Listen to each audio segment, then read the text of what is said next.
ত্রয়োদশ জাতীয় সংসদ নির্বাচনে ভোটের দিন ঠিক হয়েছে 12ই ফেব্রুয়ারি। সারা দেশে বইছে সেই ভোটের হাওয়া। এ নিয়ে কি ভাবছেন সাধারণ মানুষ থেকে শুরু করে আগামীর জনপ্রতিনিধিরা? সে কথা জানাতে ডিবিসি নিউজের ইলেকশন এক্সপ্রেস ছুটে যাচ্ছে সব সংসদীয় আসনে। এখন রয়েছে সংসদীয় আসন 243, ব্রাহ্মণবাড়িয়া 1-এ।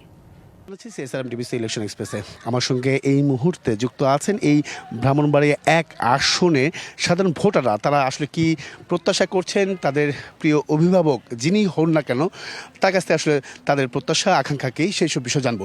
স্বাগত আপনাদের প্রত্যেককেই ডিবিসি ইলেকশন এক্সপ্রেসে। শুরুতে আপনার কাছে একটু যেতে চাই, যিনি অভিভাবক হবেন এই আসন থেকে তার কাছে কি প্রত্যাশা থাকবে আপনাদের? আসসালামু আলাইকুম। আসলে আমাদের প্রত্যাশা খুব ছোট। আমরা চাই এমন একটা সমাজ যেটা মাদক মুক্ত হোক। আমাদের সবচেয়ে বড় সমস্যা মাদক এবং চুরি ডাকাতি। আমরা চাই আমাদের নাসিরনগর মাদক মুক্ত হোক, কারণ নাসিরনগরের দীর্ঘ শাসনে নাসিরনগরে এমন একটা অবস্থা হয়েছে, ঘরে ঘরে মাদক। এবং মাদকের কারণে আমাদের গ্রামে 2টা মিটার চুরি হয়ে গেছে।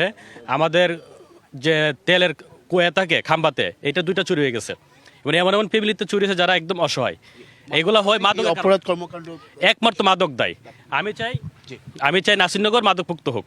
অসংখ্য ধন্যবাদ। এখানে আর কয়েকজন আছেন, একটু জানতে চাই আপনার কাছে, তিনি মাদক নিয়ে কথা বলছেন। আর কি প্রত্যাশা থাকছে? আমাদের নাসিরনগর সবচেয়ে বড় যোগাযোগ খুবই সমস্যা। বিভিন্ন রাস্তাঘাট, বিভিন্ন কালভার্ট, যার জন্য মানুষ খুব কষ্ট করে। প্রত্যেকটা রাস্তায় ভাঙচুর, যোগাযোগ অবস্থা খুব সমস্যা।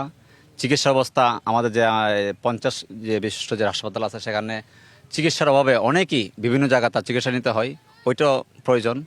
যে আপনার কাছে একটু যেতে চাই, আর কি কি প্রয়োজন থাকবে বা কি প্রত্যাশা করছেন?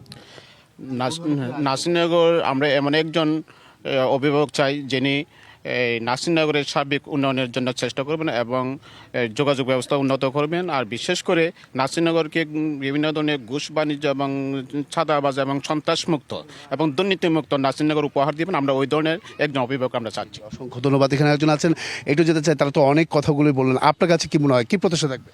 আমার প্রতি শিক্ষা ব্যবস্থা নিয়ে যারা কাজ করে, কারণ আমরা নাসিরনগর মোটামুটি অনেকটাই পিছিয়েছি শিক্ষায়। তো ইনশাল্লাহ আমরা আশা করি যিনি অভিভাবক হয়ে আসবে আমাদের শিক্ষা খাতে একটু বিশেষ গুরুত্ব দেবে। অসংখ্য ধন্যবাদ। এখানে আর অনেকেই আছেন, একটু আপনাদের কাছে একটু যেতে চাই।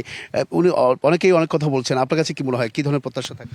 আমরা চাই নাসিরনগর চাঁদাবাজ, সন্ত্রাসবাজ, দুর্নীতিমুক্ত সুন্দর একটি সমাজ চাই। সকল ধর্মের শান্তিমতে যেন বসবাস করতে সেই একজন প্রার্থী চাই। এখানে আর অনেকে আছেন। জি জি জি জি জি আসসালামু আলাইকুম রহমতুল্লাহ। আমরা একজন লোক চাই, নাসিরনগরে একজন সৎ লোক চাই। যেমন আমরা হিন্দু মুসলমান কাঁধে কাঁধ মিশে চলতে চাই, সৎভাবে চলতে চাই, উন্নয়নের কাজ করতে যেমন পারি, এরকম ধরনের একজন লোক চাই। প্রত্যেকেই অসংখ্য ধন্যবাদ। আমাদের সঙ্গে আপনারা এতক্ষণ যুক্ত ছিলেন।